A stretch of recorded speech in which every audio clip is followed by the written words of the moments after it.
Hi, welcome to Vishakam arts and crafts. நம்ம இன்றைக்கி சமிக்கி எப்படி போடுறது அப்படின்னு சொல்லிட்டு பார்க்கலாம். அதுக்கு ஃபஸ்ட்டு குட்டியாக ஒரு லைன் போட்டுக்கோங்க. இந்த லைன்லேயே நம்ம போட்டு வரலாம்.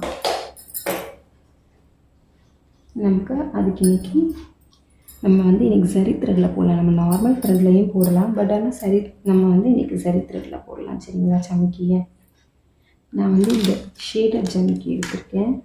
சமிக்கிலேயே மேட் ஃபினிஷில் இருக்கும், நார்மலாக ஒரு சமிக்கி இருக்கும். இதை சமிக்கின்னு சொல்லுவாங்க, இல்லை சீக்வன்ஸுன்னு சொல்லலாம். நான் எனக்கு ஜரியில் போடுறதுனால நார்மலாக நம்ம சீக்கிரம் போட்டுருவோம் இல்லையா, அந்த நீடல் நான் இன்றைக்கி யூஸ் பண்ண போகிறேன். ஓகேங்களா? சீக்கிரம் போடல நீடலில் யூஸ் பண்ணுறேன்.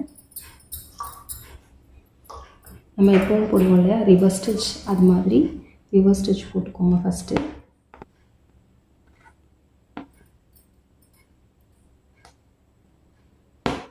இப்போ சமிக்கி எடுத்து சமிக்கியை நம்ம நீடலில் லோட் பண்ணுறோம்.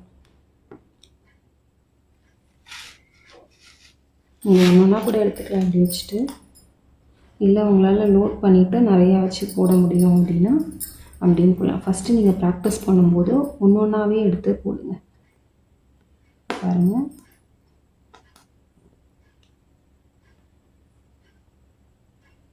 இப்படி தனித்தனியாகவும் நம்ம போடலாம், இல்லை ஒன்று மேலே ஒன்று வச்சும் போடலாம்.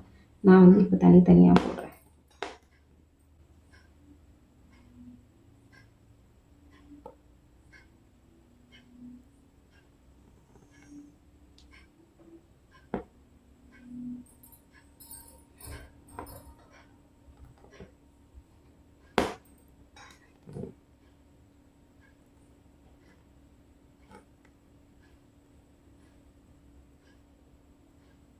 நம்ம பீட்ஸ் போடுவோம் இல்லையா, லோட் பண்ணி அதே மெத்தடில் தான் இதையும் போடணும். இது டக்குன்னு உள்ளே இறங்க மாட்டேங்குது என்னோட ஊசியிலேருந்து. நார்மல் பீட்ஸ் ஊசியில் போட்டோன்னா கடகடன்னு இறங்கிடும். இப்போ இதில் நம்ம தனித்தனியாக போடும்போது இப்படி தெரியணும் அப்படின்றதுக்காக நம்ம சரி யூஸ் பண்ணிக்கலாம். அப்படி இல்லை நம்ம அப்படியே மொத்தமாக போடுற மாதிரி போடுவோம் இல்லையா, ஒன்று மேலே ஒன்று, அப்படி போடும்போது நம்ம நார்மல் த்ரெட்டு கூட யூஸ் பண்ணிக்கலாம். இது ரொம்ப அழகாக இருக்கும். டிஷர்ட்ஸ்க்கெலாம் அழகாக குட்டி குட்டியாக நம்ம டிஷர்ட்ஸ்லாம் போடுறோம் இல்லையா, மோட்டிவ்ஸ் மாதிரி சின்ன சின்னதாக போடுறது, பேர்ட்ஸ் போடுறது, பட்டர்ஃப்ளைஸ் டிஷர்ட்டில் போடுறது, அதெல்லாம் ரொம்ப அழகாக இருக்கும். அதில் நீங்கள் சீக்வன்ஸ் வச்சு போடும்போது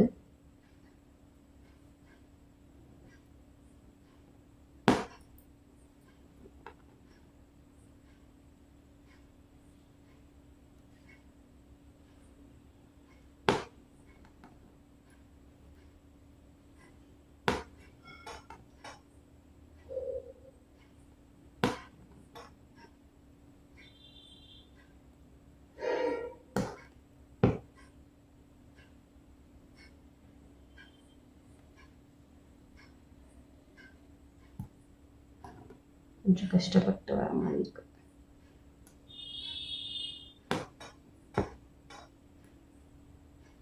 ஹோல் பெருசாக இருக்குது, கடை கடை கடைன்னு நான் எடுக்காமல் அதுவே வந்துடுது. பட் குட்டியாக இருக்குது, வர மாட்டேங்குது. ஏன்னா நம்ம த்ரெட்டு போடுற நீடலில் போடுறோம் இல்லையா, இதே நம்ம பீட்ஸ் போடுற நீடலில் போடுறோம் அப்படின்னா ஃபாஸ்ட்டாக வந்துடும்.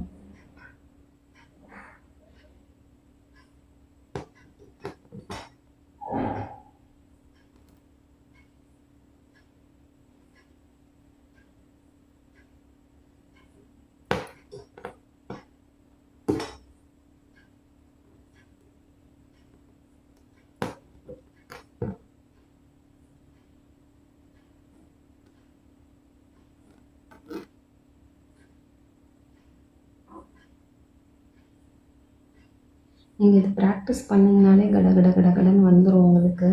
இது கொஞ்சம் ஸ்டார்டிங்கில் ரொம்ப கஷ்டம்லாம் கிடையாது, பீட்ஸ் மாதிரி கொஞ்சம் கஷ்டம். ஏன்னா பீட்ஸ் நம்ம ரெண்டு ரெண்டாக போடணும், பட் சீக்வன்ஸ் அப்படி கிடையாது, ஒன்று ஒன்றாவே போட்டுடலாம். அதனால் இது ரொம்ப ஈஸியாக தான் இருக்கும். பீட்ஸ் அது இல்லாமல் நம்ம நார்மல் த்ரெட்டில் தான் போடுவோம், ஸ்விங் த்ரெட்டில். பட் இது ஜரிலையும் போடலாம் அப்படின்றதுனால பிகினர்ஸுமே ஈஸியாக போட்டுடலாம்.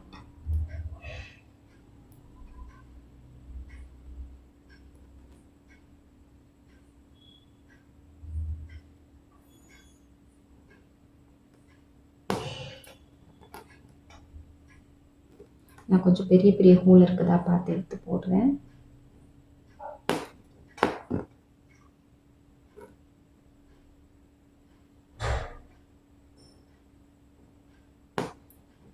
அவ்வளோதான். இதில் இப்போ நார்மலாக நம்ம இங்கே நாட் போடுவோம் இல்லையா, என் நாட் போட்டு முடிச்சிட வேண்டியதான். That's it. இப்போ இந்த என் நாட் போட்டதுக்கப்புறம் இது மேலே இருக்குது. அதனால நான் என்ன பண்ணுவேன் அப்படின்னா, இந்த பக்கத்துலேயே இந்த நாட் போட்டதுக்கு பக்கத்துலேயே விட்டு கீழே த்ரெட் இருக்கு இல்லையா, ஜரி த்ரெட், அந்த ஜரி த்ரெட்டை மேலே எடுத்துகிட்டு வந்துட்டு, இப்போ நான் மேலே எடுத்துகிட்டு வந்ததுக்குள்ளே நீடில் விட்டு பழைய த்ரெட்டை வந்து இழுத்தீங்க அப்படின்னா இந்த த்ரெட் கீழே போடும். அவ்வளோதான், ஃபினிஷிங் நல்லா நீட்டாக வந்துடும். இதை வந்து நீங்கள் சமிக்கிக்கு தான் பண்ணணும்னு கிடையாது. நம்ம பீட்ஸ் போடும்போது சில்க் த்ரெட் போடும்போதெல்லாம் கூட சம்டைம்ஸ் மேலே தூக்கிட்டு இருக்கோம் இல்லையா, அதெல்லாம் கூட நம்ம கீழே கரெக்டாக இது மாதிரி இழுத்து விட்டோம் அப்படின்னா நீட் ஃபினிஷிங் வந்து நமக்கு கிடைக்கும். Okay, thank you. இது உங்களுக்கு பிடிச்சிருந்துச்சுன்னா லைக் பண்ணுங்கள், ஷேர் பண்ணுங்கள். உங்களுக்கு இது போடுறதுக்கு ஏதாவது டவுட்ஸ் இருக்குது அப்படின்னா கூட கமெண்ட் பண்ணுங்கள். என்னால் முடிஞ்ச அளவு நான் வந்து உங்களுக்கு க்ளியர் பண்ணுறேன். உங்களுக்கு இதை வந்து வீடியோஸாக எடுத்து போனாலும் போடுறேன். அப்படி இல்லை அப்படின்னா கமெண்ட்லேயே என்னால் ரிப்ளை பண்ண முடியும் அப்படின்னா நான் கமெண்ட்ஸ்லேயே வந்து உங்களுக்கு வந்து க்ளியர் பண்ணுறேன். தேங்க்யூ.